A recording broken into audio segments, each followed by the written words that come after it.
Mitsubishi Grand Prix, round 2 of the Budweiser World Grand Prix Powerboat Series, has been likened to Monaco, insofar as Bristol has this totally unrelenting dockside vista which it presents to boats and spectators alike.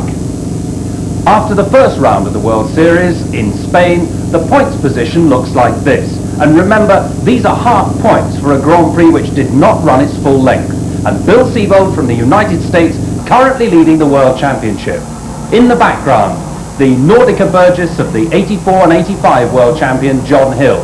And alongside him, Jonathan Jones, the reigning World Champion, the Welshman from Cardigan.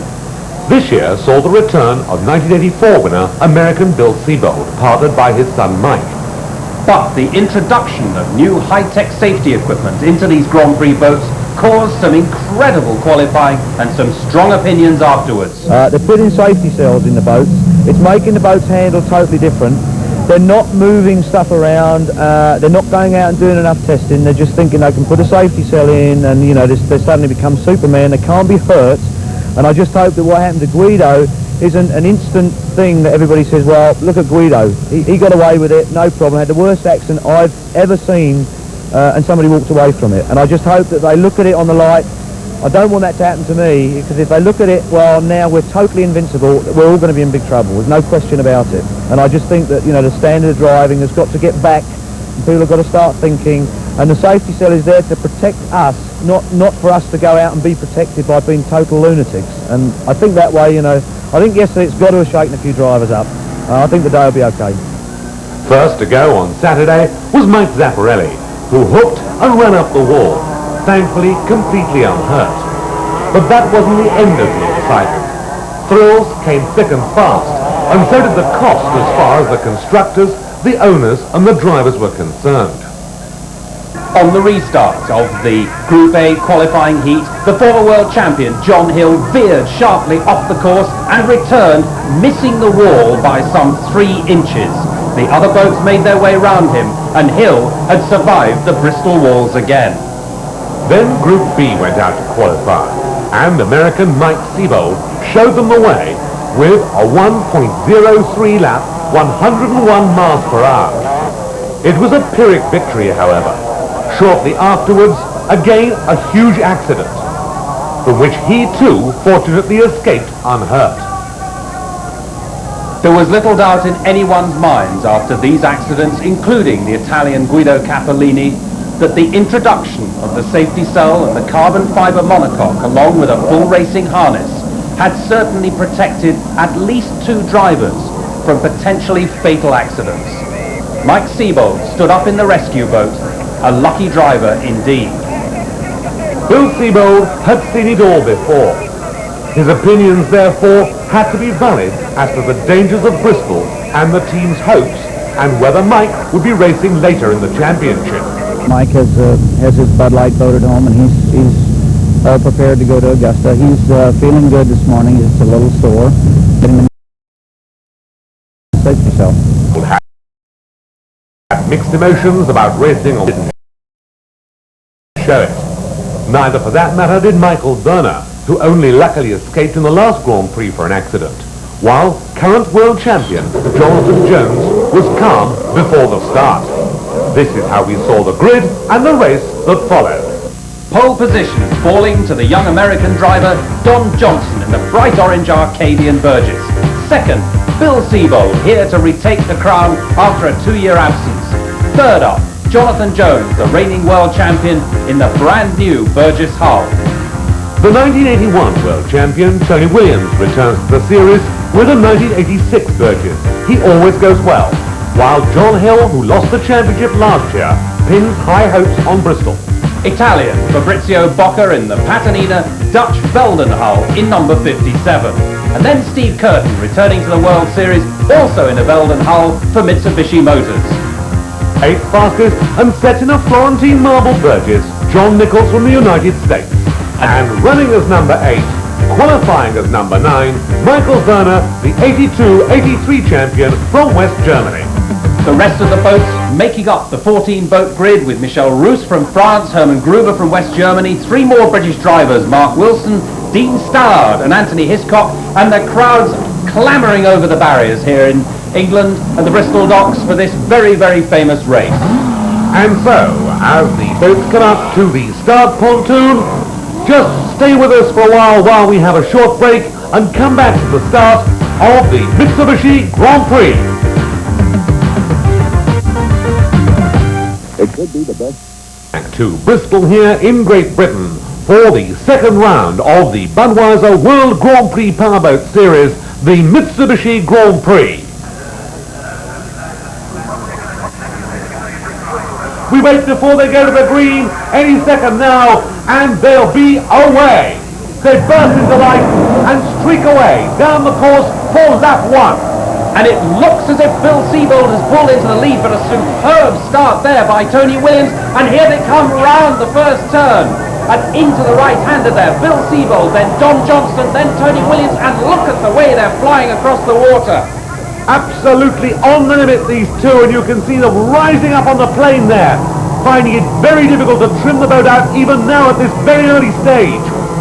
Down into the floating harbour, and then down onto the stretch into the Cumberland Basin. And here Don Johnson in number 2 leading the pack on the first lap here for the Bristol Grand Prix into the Cumberland turn and back up towards the right-hander at the SS Great Britain. I should say about 3 seconds between the first two boats.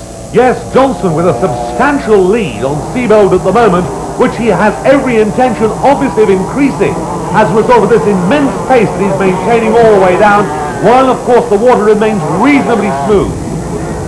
Up in front of the grandstands now, Johnston taking advantage of this relatively smooth water. Seabold cutting the fine line along the side of the turn, boys. Then Tony Williams, then Jonathan Jones, then John Hill. But still Johnson, very much the man in charge. Nice tight turn, so essential here. But slowly but surely it looks as if second man is pulling up, and Williams going superbly. Who should be race rusty, he's not. And that was Steve Curtin there, leaping across the back, almost side by side. Two Belden hulls there, the Steve Curtin boat, and of course, the Michael Werner hull, as Don Johnston approaches us once again. Back down into the floating harbour, left through the floating harbour and down towards the Cumberland Basin. First, second, third and fourth men in view now as they make their way towards the Cumberland in turn. Yes, this was where Hill had his incident during the course of the qualifiers, and he's treating that with a good deal of respect as well, he might. And Seabold cannot but be thinking of his son's demise in practice, which could oh so easily have happened to him at a circuit which is renowned for some of perhaps the most difficult water and the difficult driving of any other circuit on the whole of the circuit. And this turn, one of the most difficult of the lot, the right-hander at the SS Great Britain, and then drifting left up in front of the grandstand. The water is at its roughest here, the most difficult for the drivers to control the boats, and you can see the way that Johnson is wrestling with the wheel inside that boat. 2 litres of fuel-injected power on the back of these hulls, Mercury engines exclusively, and round the course they go, setting speed somewhere on an average of 100 miles per hour here in the Bristol docks. That was John Nichols, in fact, getting away from Michael Werner by dint of a tight inside turn there as the leader comes towards us, and quite obviously there doesn't seem to be much that Seabold can do about this today. Well, we watched these boats in qualifying yesterday, and Don Johnston set an absolutely blistering pace that no one could believe. He came here last year and very quietly went about his business and round the course without anyone hardly noticing him. And here, this year in 1987, he's returned and shaken everyone, including Bill Seabold, who's taken this race, the Duke of York Trophy, for some 5 times in the past. And he nearly missed the turn boy then. Yes, that was a very tight moment. I think it was a question of discretion triumphing over valor there. He had got to get that boy, but on the other hand, he was just at a very unsteady position. I don't think he'd come down properly for the corner.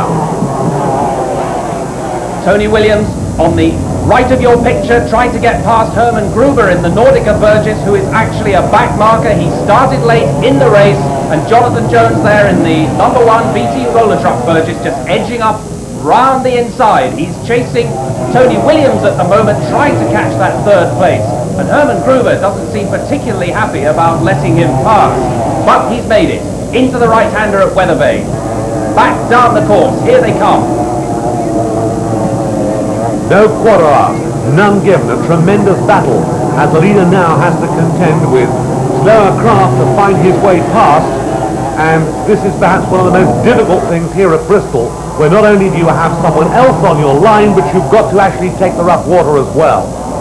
Well, I was talking to Jonathan Jones just before the start of the race, and he was saying that clear water here can give a driver an advantage of maybe as much as 4 seconds in lap time. So you can imagine how important it is to have this man's position, Don Johnson, out in front. He decides where he's going, everybody else has to follow, literally in his wake.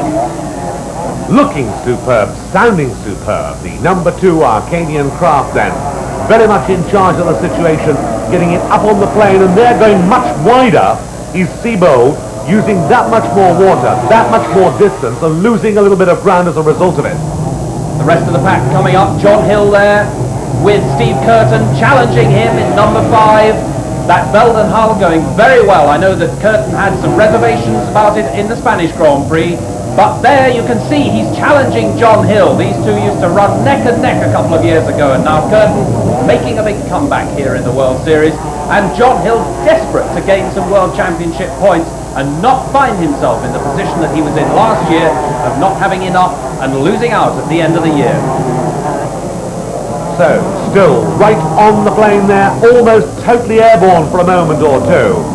The leader really trying very hard and not easing up on the pressure in spite of the fact he's got a substantial lead, Eric.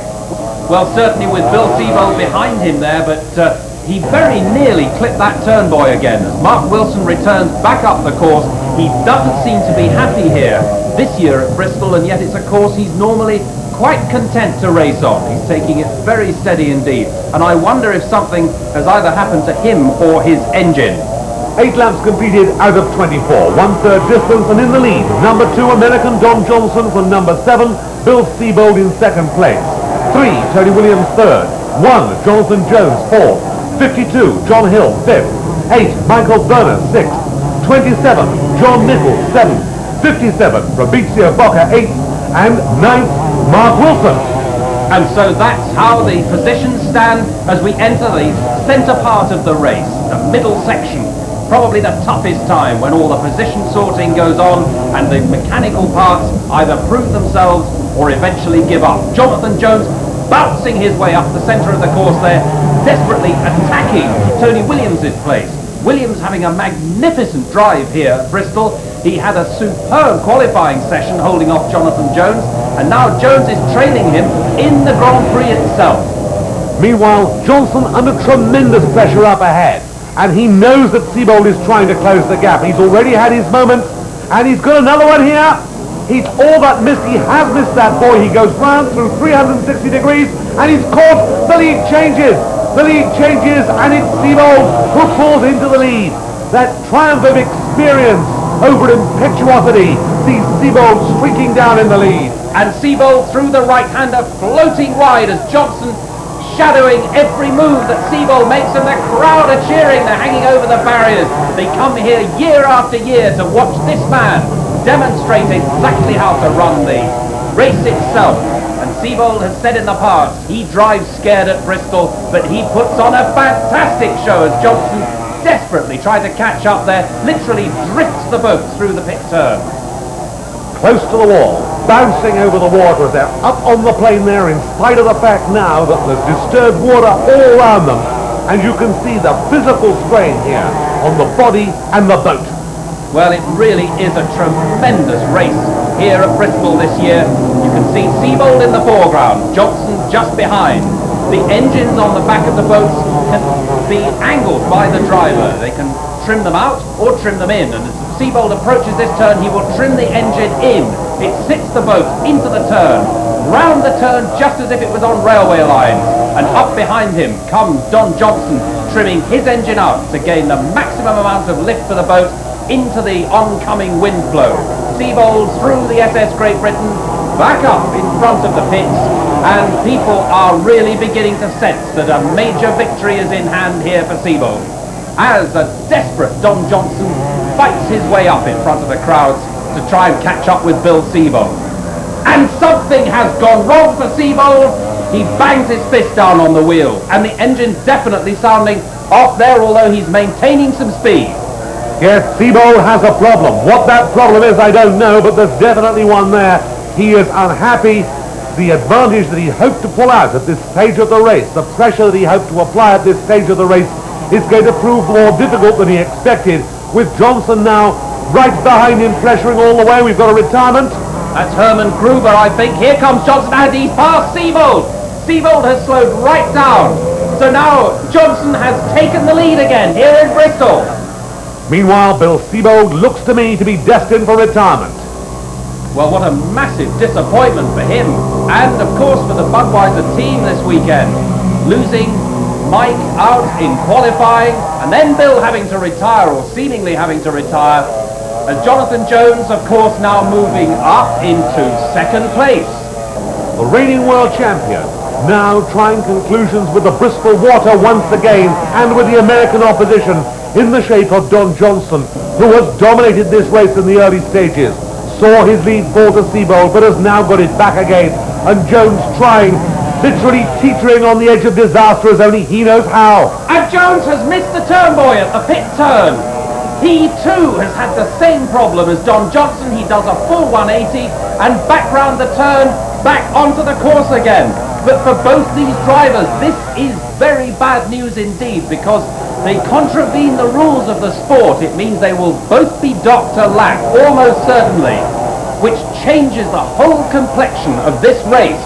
Both drivers now moving down the lap order, and it means that the British driver, Tony Williams, in the black Mitsubishi Electrics Burgess, moves up into first place, with this man, John Nichols, in the Florentine Marble boat, into second place. And what an extraordinary state of affairs. Jonathan Jones must be furious with himself at making that error. Don Johnson similarly. And Hitchcock with Wilson, and there's Johnson dicing onto the outside and then the inside of Brocker, trying to find a way through. Yes, the unrelenting pressure of the American on the opposition ahead of him is probably 50% that he wants to actually get through and lap them and put some distance between himself and Williams and everybody else, and 50% that he realizes that Williams should be caught and passed if he is to secure victory. And Williams will be well aware of that. He'll know what's going on ahead. He's an old and practiced campaigner. Well, he certainly is, but he may not have seen either Don Johnson or Jonathan Jones missing those turn boys, and therefore probably won't be aware of his position in the race. He's on radio communications, but sometimes they prove a bit ineffective and very difficult in watery conditions, and so Tony Williams, John Hill just behind him wrestling with the wheel, then John Nichols here in Florentine Marble. Now these people are leading the race. Yes, the complete eclipse of John Hill, the 1984-85 champion, would seemingly have been halted by this performance here as Johnson carries on trying to make up ground, but I don't think there's any way that he can draw that ground back, because we'll look back and see now as we come into the closing stages of this race here just how far away he is from Williams, and I would guesstimate that it's about half a lap, and that's not enough. It certainly isn't enough to catch up. The crowd looking down on this race, and certainly it has proved difficult for everyone to follow with these race positions changing, but Jonathan Jones will be desperately disappointed, aware of his missed turn on that marker buoy in front of the pits.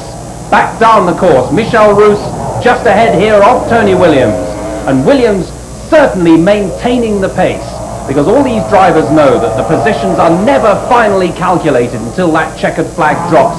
We must be getting now very close to the end of the race, lap 22, as Don Johnson comes into the turn. Disappointed also, as you were saying, Neville, half of him must be wanting to win, half of him must know that it's quite likely that he will be docked a lap. Johnson's performance here, however, at Bristol has been an amazing one, where he has put on a show which is going to be remembered for a long time for its pure pace. It's almost, in fact, reminding me of Chris Bush here last year, so sadly missed at this particular race in the series, because he's taken Bristol, the most difficult of circuits, by the scruff of the neck. And here the world champion in second place can't even match the pace of the American. No, a superb performance, an excellent demonstration of racing. As up comes Jonathan Jones, just behind Fabrizio Bocca, in front of the crowds. I can see the checkered flag is being prepared right now, so we must wait now for the flag to be waved, for the final lap to be run here at Bristol. Jonathan Jones round the pit turn one last time, into the right-hander at Weathervane, out of Weathervane, as the crowd's now, yes, waiting for the flag to be put out. There is the checkered flag, and there is Tony Williams now approaching the line. Williams gets the flag. Williams has taken the Mitsubishi Bristol Grand Prix, and up behind him, Jonathan Jones, following in his wake, and what desperate disappointment for him. Anders Johnson follows up behind, believing equally that he has won. We're going to take a break from this sensational result.